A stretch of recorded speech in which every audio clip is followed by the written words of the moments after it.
Breaking news! Something big is unfolding inside Broncos HQ, something that could change the course of our entire season. You've heard whispers, you've seen the tweets, but I've been digging deeper, and what I found will absolutely blow your mind. Sean Payton and the Denver Broncos are cooking up a blueprint that's not just bold, it's borderline revolutionary. From shocking developments at tight end University, to Bo Nix's jaw-dropping efficiency that's breaking historical records, to a defense that might quietly be turning into the most dangerous unit in football. This team is not being rebuilt, it's being engineered, and the pieces are falling into place faster than anyone expected. But before I unpack everything, and trust me, there's a lot, hit that like button if you've been riding with the Broncos through the ups and downs. And if you're a diehard who still remembers Mile High magic from the Elway days, drop a comment that says, "Go Broncos!" My heart bleeds orange and blue, because what I'm about to reveal might just convince you that we're finally, on the verge of something special. Let's get into it. Now let's jump right into the good stuff. One of the biggest offseason signings for our Denver Broncos is tight end Evan Ingram,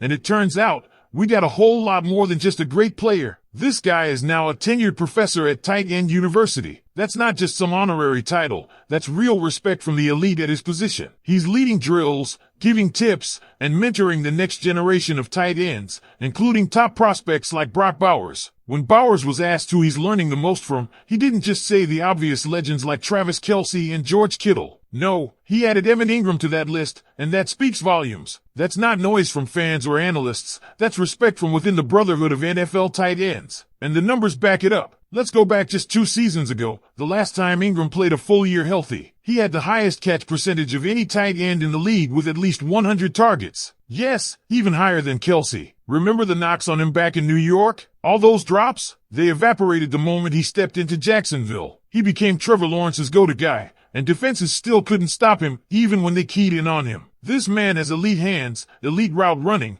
and now he's in Denver ready to help Bo Nix turn the red zone into a touchdown machine. Speaking of Bo Nix, Warren Sharp laid out some mind-blowing stats. Last year, among all rookies, and we're talking since the year 2000, Bo Nix had the highest red zone success rate, highest completion percentage, and the best touchdown efficiency. That's not just impressive for a rookie. That's historic. And when you zoom out even more, Nix had the 3rd highest red zone completion percentage among all quarterbacks in the NFL last year. Only 2 others were better. Now pair that with Evan Ingram, who thrives in the red zone and operates like a wide receiver out of the slot, and you're cooking with gas. But there's more. Lucas Kroll also attended tight end University. That's important, because not every young tight end gets that invite. Not even our 7th round pick Payton got the call. But Kroll did, and that tells us something. Kelce, Kittle, and Ingram believe he's got something special. And if he's learning directly from Ingram every single day in the locker room and on the practice field, that's a huge advantage for Sean Payton's coaching staff. Let's shift to the defense, because this is where things get even more exciting. PFF, who once ranked us near the bottom of the league,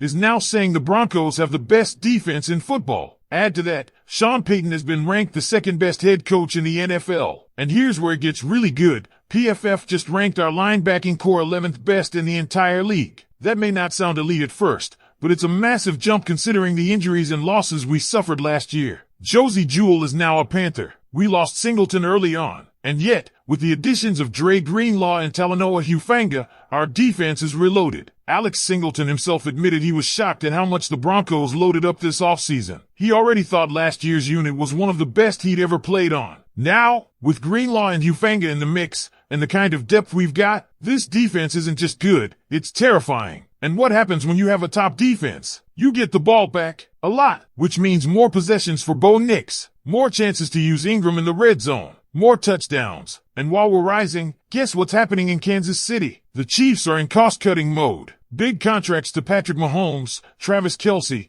and Chris Jones mean they've had to let go of key cornerbacks, and they just missed out on Jair Alexander, who chose the Ravens instead. That's right, the guy they were banking on to boost their secondary said no thanks to the Chiefs. So while they're slipping, we're climbing. All right, let's keep it rolling, because the deeper we go, the clearer it becomes. This Denver Broncos roster is being built with surgical precision, and the blueprint is starting to reveal something big. Sean Payton isn't just collecting talent, he's building synergy, and nowhere is that more evident than in the perfect marriage between Bo Nix and the offensive weapons surrounding him. Let's take a closer look at what's brewing in this offense. We've already broken down how lethal Bo Nix is in the red zone, third best completion percentage in the entire NFL last year, and historically the most efficient rookie since 2000. But this isn't just about red zone stats. This is about Sean Payton identifying a quarterback who fits perfectly into his offensive vision. Nix isn't a gunslinger who needs a cannon. He's accurate, he's poised, and he reads the field like a veteran. That's exactly what you need when you have a dynamic hybrid weapon like Evan Ingram. Remember, Ingram isn't just a tight end. He's been lining up with the receivers during OTAs, spending more time with the receiving coaches than in the tight end room. That's a huge clue into how Payton plans to use him. Mismatches, confusion, versatility. One moment, Ingram is stretching the seam like a traditional tight end. The next, he's lining up in the slot or wide,